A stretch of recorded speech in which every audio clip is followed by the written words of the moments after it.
And in these times of real stress, even in these times, during these challenging times, these difficult times, in these times of COVID-19. In these times has been a handy turn of phrase in 2020, with varying adjectives used to modify it. Difficult, unique, strange. What started as a useful shorthand for the COVID-19 pandemic became used to describe worldwide protests and calls for racial justice. This fall, the Omnia podcast goes beyond the shorthand, using COVID-19 as a platform for a 6-episode series that explores the science, social science, and history that has shaped events in 2020. In these times, knowledge is more important than ever. Today we talk with 3 historians and an English professor about past epidemics and what people and governments did to fight them. Welcome to episode 2, In Other Times.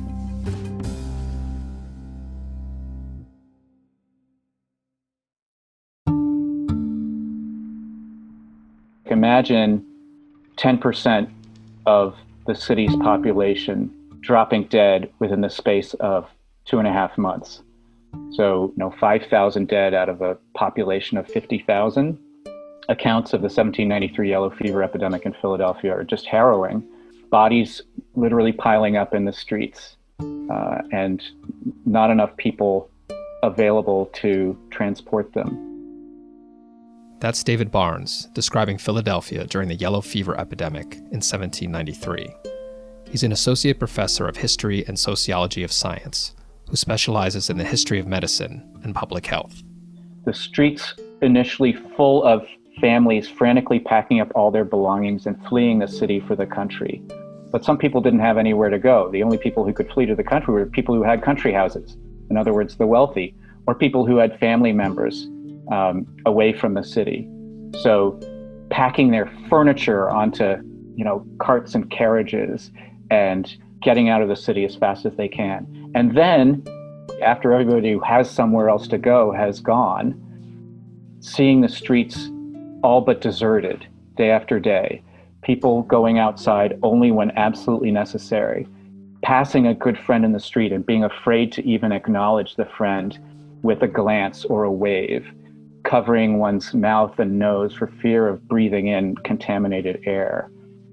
There are stories even of family members deserting one another, and even, parents abandoning children and panicking at the slightest symptom, frantically calling for a doctor. Some of the doctors had fled for the countryside, so doctors were in short supply, nurses were in very short supply. There was a desperate call for volunteers to help transport the sick and to help transport the dead and bury the bodies. And in part because of a mistaken belief that people of African descent were immune to yellow fever, Free Black community of Philadelphia was appealed to for help and, in fact, organized a pretty effective corps of volunteer nurses and assistants to transport people and bury bodies. But the most poignant detail of 1793 in my mind is the sound of the church bells. Every time somebody died, it's just a part of Christian ritual to ring the church bells to mourn the passing of a fellow human soul. And the bells were just tolling incessantly, hour after hour, day after day. And imagine just hearing the bells tolling constantly and becoming more and more demoralized and filled with dread. Finally, the College of Physicians, the sort of medical association for the city of Philadelphia, appealed to the churches and said, please stop. And then the city fell almost completely silent. With people leaving cities and seeking different spaces, 2020 doesn't seem much different than 1793. As the threat of COVID-19 increased, many officials implored people to stay put, and in some states imposed quarantines on visitors. Absent a cohesive national response, states were left on their own. In a lecture given in April, historian and legal scholar Sally Gordon says that this is no surprise. This is Sally Gordon talking to you from my home office about the history and law of epidemics. First, the history. There have been many such outbreaks in America, from cholera, yellow fever, to smallpox, typhus, polio, more recently Ebola, and measles. None of these diseases respect jurisdictional boundaries. But in the United States, such boundaries mean a great deal, especially the boundaries between state and national governments. It is to the states that the police power is consigned. That is, the power to ensure the health, safety, and welfare of residents. It's no surprise that states have always been at the forefront of responses to epidemics. If we knew our history, we wouldn't be surprised by that today. That was Professor Gordon's talk for the special series 60-Second Lectures in Quarantine. She is Arlin M. Adams Professor of Constitutional Law and Professor of History. The idea of borders and how they're controlled is one of the oldest ways of responding to epidemics. Alex Chase-Levenson studies the history of the British Empire. He just published The Yellow Flag, which describes the largest quarantine system that ever existed. It lasted from the mid-18th century to the middle of the 19th century, and ensnared tens of thousands of ships, traveling through the Mediterranean every year. The basic principle, as I see it, was that every single person, every thing, every trade good, every bale of cotton, every letter, coming from the Ottoman Empire or coming from North Africa to Western Europe was required to undergo a very rigorous quarantine in a place called a lazaretto, a fortress in a Mediterranean port city, for at least 3 weeks on average and up to 40 days. And the word quarantine comes from the Italian quaranta, or 40. So this system was based on the fear of the plague, but it applied even in times of totally good health. So simple fear that in some ambiguous way, allowing any break would allow the plague, the bubonic plague, into Western Europe that was enough. So even when it had been years since there had been plague reports in any Middle Eastern city, all ships from there, though they had what were called clean bills of health, were required to undergo still about 18 to 24 days of quarantine in most ports. So much about the quarantine system, I think, works in terms of this cascading level of contagion, and it really was designed to admit no exceptions. Any ship from any country that did not also apply quarantine rules as rigorously as boards of health in Mediterranean port cities thought was necessary would also be quarantined. As an example, if we had applied the logic of Mediterranean quarantine in the 19th century to the COVID crisis today, we would have not only quarantined every single vessel or shipping container arriving from China, but from every other country in the world that did not apply exactly the same level of quarantine. Most people complied because the threat of the plague was so great, but there were also physical searches and penalties. So norms and expectations are one level of enforcement, but then the other is, of course, the fact that there are little boards of health with agents who go down to the port and ask every captain of every ship, where have you come from? They examine all the goods. They say, well, this can't possibly actually be from where you said. We think these are Turkish figs. And that would be very bad for you if you had lied. And, there's the death penalty for violations of quarantine formally on the books. Quarantine could be surprisingly pleasant for the rich. They had decent quarters and could rent furniture and hire servants who would stay with them. They could even order out. You could pay for all your meals to be sent up from a lazaretto restaurant. A lot of people said they really liked the food. Sometimes that was just because the day is so boring. Food was kind of the only thing you could look forward to. And I certainly identify with that, several months into COVID quarantine too. But it was a different story for the rest of the travelers. In many cases, they had to camp out outside the lazaretto grounds in a courtyard. One callous travel writer sort of complains about the dirtiness of some of these peasant travelers and notes with condescension they were bivouacked of necessity on the banks of the river in 18-degree Fahrenheit weather. Their clothes had been disinfected by passing them through cold water. This was a dangerously unhealthy thing to be doing if you were very poor, even if you did it inside. Even for the wealthy, quarantine must have been a frightening and upsetting experience, as people sat and waited, wondering if they were about to show symptoms of plague. One sailor, on being told he was about to be quarantined, slapped his captain.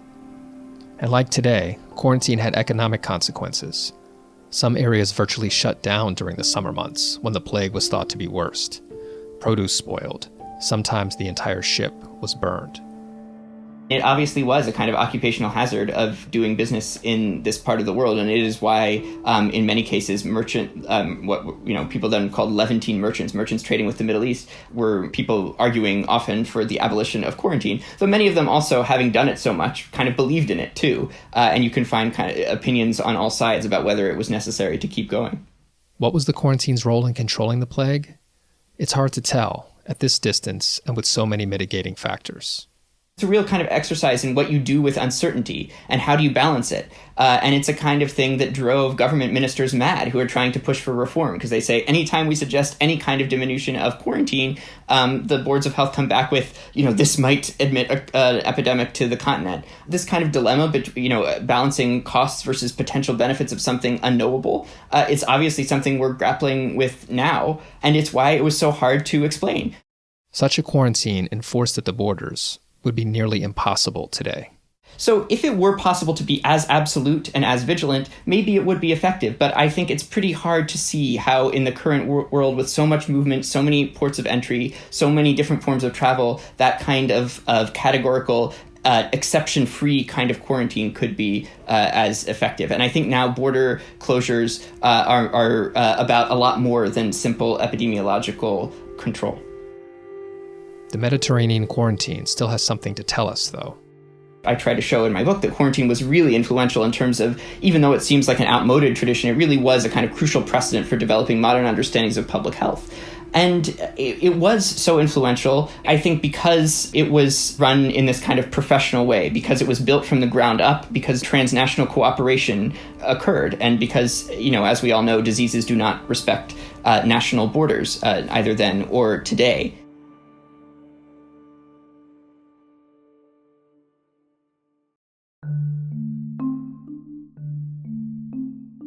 Beginning in the 1800s, two things transformed our understanding of the causes of epidemics and the public responses to them.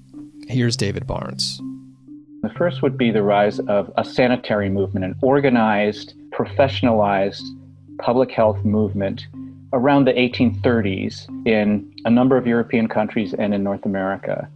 And this was a reform movement aimed at cleaning up diseased environments and in preventing epidemics and preventing ordinary diseases by improving housing quality, by providing access to clean air and clean water, particularly in crowded industrializing cities, and in cleaning up the urban environment. This is overwhelmingly an urban movement. Then at the end of the 19th century, between about 1875 and 1900, comes what historians call the bacteriological revolution. This is the rise and the triumph of the germ theory of disease. Diseases are no longer caused by a combination of environmental factors, but rather by specific microorganisms. And each microorganism caused a specific human disease, and the relationship was one-to-one. One germ caused one disease, and one disease was caused only by one germ. Testing for germs became the linchpin of new strategies against disease, and most responses to epidemics were organized around targeting specific germs. This was a tremendous advance, but it had a surprising downside.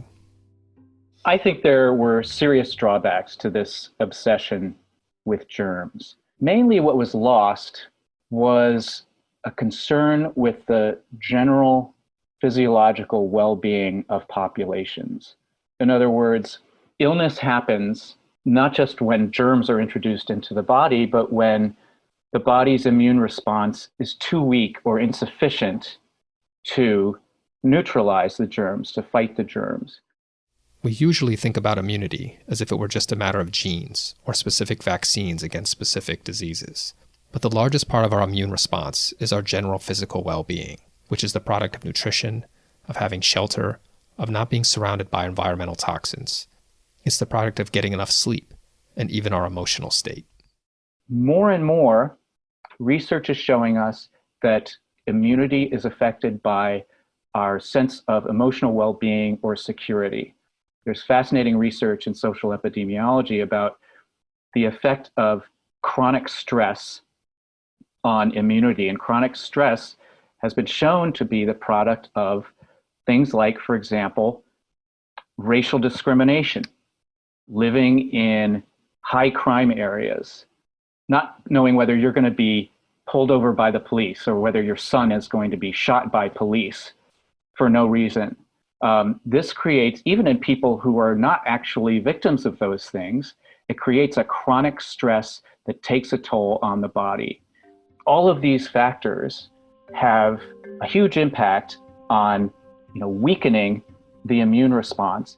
COVID-19 has affected minority and underserved communities disproportionately. Barnes calls epidemics inequality accelerators.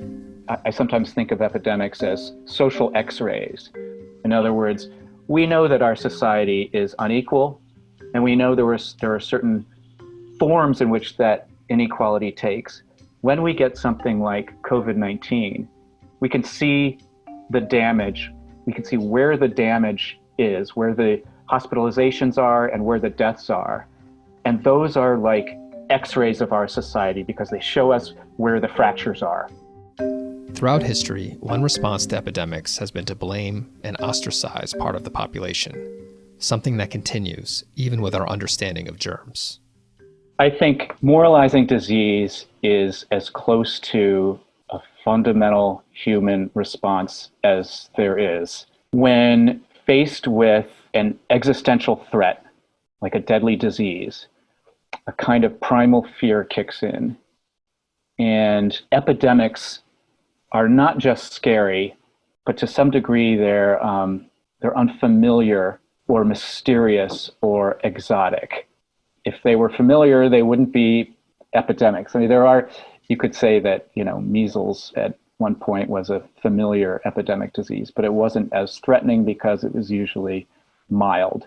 But faced with a deadly and mysterious threat, in order to find reassurance and to maintain our sense of security and identity, we need to find explanations for this scary, unknown or unfamiliar thing. So we look to familiar categories and we look to familiar explanations of misfortune or disaster. Now, that moralizing impulse seems to be melding with popular understandings of science and medicine. For example, when wearing a mask or not wearing a mask, or physical distancing or not maintaining physical distance become triggers for conflict or triggers for blaming and shaming.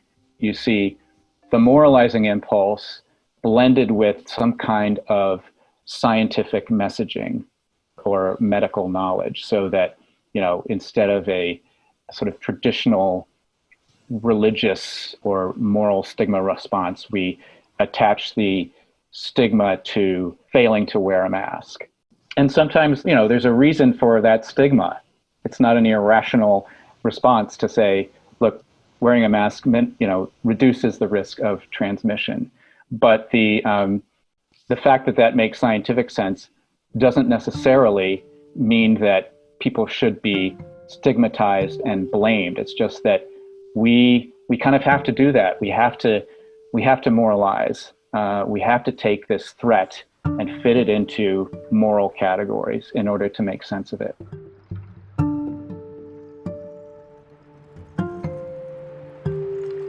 It's mysterious, it's deadly, and it's baffling medical science. Acquired immune deficiency syndrome. Once thought to affect only promiscuous homosexual males, AIDS is now spreading in epidemic proportions to other segments of the population. The moralizing impulse was a factor from the very beginning of the AIDS epidemic in the 1980s. English professor Dagmawi Woubshet, the Ahuja Presidential Associate Professor of English, is the author of The Calendar of Loss, Race, Sexuality, and Mourning in the Early Era of AIDS. What we must remember, right, is that AIDS enters both kind of medical and popular discourse as a gay disease, right? So if we consider the first time that the CDC publishes a report in its Morbidity and Mortality Weekly, it says that it cited 5 cases of unusual pneumonia in 5 homosexual men. And then a month later, in July 1981, the headline in the New York Times was "Rare Cancer Seen in 41 Homosexuals." And then quickly, with the popular media dubbed gay cancer, became the kind of parlance, the lexicon of the media, but also the scientific community initially. Instead of calling it AIDS or HIV, it was called GRID, gay-related immune deficiency. This was the scientific language, the medical vocabulary, right? And both characterizations, popular discourse, gay cancer, and GRID in the medical establishment highlights, right, how AIDS entered discourse and representation. Now, because it was a disease associated with a community that was, so disparaged and disesteemed and disempowered and disenfranchised, the response from the government and the so-called general public was kind of overwhelmingly homophobic, which led the crisis really to compound into a mass calamity. And I think what we see is initially the onset of the disease, failure not just from the government, civic institutions, religious institutions, right? The very institutions meant to safeguard our welfare, the welfare of the public, abandon a community that was suffering precisely because it was deemed to be, disposable. Gay communities mobilized to combat these representations and fight for attention and action. Organizations like Gay Men's Health Crisis and ACT UP provided crisis counseling, legal aid, volunteer buddy systems, and social work. And they developed new and creative methods of advocacy, like the die-in. If you think about an organization like ACT UP, which was founded in 1987, which had an explicit political agenda, and they came up with some of the most creative political campaigns, which we've seen actually appropriated again with Black Lives Matter. For instance, the die-in. If you think of the sit-in during the civil rights movement in the 1960s, the die-in was when, activists would just lay down on the floor of, places of worship or streets of New York or Washington, D.C. to mimic the kind of death of a generation of gay men that was taking place, and that was kind of shrouded in silence and in shame, right? The open casket funeral that the ACT UP introduced. Again, this was open casket funeral of people who died of AIDS as a way to demand and force the public to see what it refused to see and to recognize publicly. Again, the death of a generation of gay men, right? The kind of disruption of evening newscasts, like, they interrupted live broadcasts of CBS News with Dan Rather. Is the CBS Evening News. Dan Rather reporting. Good evening. We're going to take a break for a commercial just now. We'll break for a commercial. Thank you very much. One of my favorites, they draped Jesse Helms, the notorious senator from North Carolina, who was so homophobic. They draped his house in a giant pink condom. A demonstration by members of the AIDS group ACT UP, known for disruptive protests designed to draw attention to the spread of AIDS. But this morning, something most incredible. They unfurled a giant political message for Senator Jesse Helms. The means for the message, a 15-foot giant condom, which engulfed his Washington, D.C. home. The group was protesting Helms' stance against AIDS education. Police were called to the scene, but they didn't arrest anyone. In his book, Woubshet examines how the crisis also was reflected in art, the lens that first interested him in that era.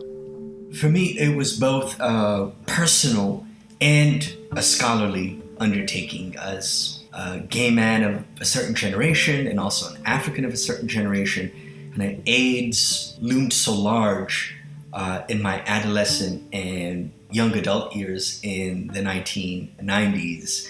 And I'd say a turning point for me was when I came out just as I entered graduate school in 1999, and began to read for the first time the body of work of a generation of gay men that preceded me. So poets like Essex Sempill, Melvin Dixon, Paul Manette. And I sought out their work, just to corroborate my own queer desires and identity, and to find the language to free me from the kind of shame and fear, that dogged me in my teenage years. And what was so powerful about that body of work, which was being produced in the late 80s and early 90s, was that on the one hand, they embraced their queer identity without apology. And there was a kind of sense of self-possession of that generation of gay art, but also they were writing amid a catastrophe, mourning, the death of loved ones, and also anticipating their own imminent death. So loss was at the center of their artistic enterprise. That environment led gay artists to revolutionize art itself, including something as traditional as the elegy, at a time when the person writing the elegy was also anticipating his own death. When we think of the elegy, there is this assumed division between the person writing that poem of mourning, right? And the subject, the mourning subject, and the object of loss, the deceased, right? And part of the elegy is kind of working through one's loss, right? And using that very enterprise, that process of writing and composing the elegy to, even if not to ultimately to achieve some form of consolation, but to work through one's own emotions, right? Of loss, of devastation, of bereavement. But again, there is that assumed binary between elegist and the object of loss. But what happens when you are both elegizing the death of a lover, death of many friends, and anticipating your own certain death, your own imminent mortality that is arriving in months, sometimes in weeks, right? Then you're beginning to write elegy for the dead. So it's kind of recollective, but it's also anticipatory and writing an elegy for your own prospective loss, right? So the idea of the future as a kind of horizon where the future will enable me to overcome my loss. In due time, I will overcome loss. That's pulled under your feet, right? That sense of consolation that the future might enable is no longer guaranteed for those writing a poem of mourning, also to anticipate their own imminent mortality, right? So that's a fundamental revision of the elegy as we know it. Both AIDS and COVID-19 harm minority communities disproportionately. Woubshet, whose father passed away right before the pandemic, sees another similarity, the disruption of mourning. Again, because of the stigma associated with AIDS early on, for instance, morticians would not embalm someone who died of AIDS-related complication. Cemeteries refused to give a plot of land, right? Again, because of just the outright ignorance of how the disease was transmitted, and also just the outright homophobia. And also just families who were entitled with certain funerary rites, who refused gay friends or refused partners to mourn their beloved dead and openly broach the cause of death, right? Because if you died of AIDS, then it kind of betrayed your queer sexuality, or the open articulation of someone's sexuality when you are commemorating a life, when you're eulogizing a life, right? So there are all these different ways in which mourning and funerary rites were disrupted in the early era of AIDS. And now I think about the way as family members are dying, even family members who cannot be alongside their beloved, right? People who could not attend funeral services because of the lockdown, because of the quarantine. And I think that has a profound effect on us in ways that we have yet to measure, right? I think this is something that we have to contend with for a generation to come, right? That's why, mourning is a fundamental birthright. It's something among the things that distinguishes us as human beings, right? It's the elaborate rituals and rites we come up with to commemorate, to memorialize our dead, to reckon with that loss. And when these rites are disrupted, it has a profound psychic toll, right, on the bereaved. And that's a similarity, albeit for different reasons, that I see between AIDS and COVID-19. That wraps up the second episode in our 6-part series, In These Times. We'll be back with episode 3, Crisis Upon Crisis, where we look at other crises we're facing alongside COVID-19. We'll talk with a civil rights historian, a political scientist, and an environmental humanist to see what we can learn. The Omnia Podcast is a production of Penn Arts and Sciences. Special thanks to David Barnes, Alex Chase-Levenson, Sally Gordon, and Dagmawi Woubshet. I'm Alex Shine. Thanks for listening. Be sure to subscribe to the Omnia Podcast by Penn Arts and Sciences on Apple iTunes or wherever you listen to your podcasts to listen to all 6 episodes of In These Times.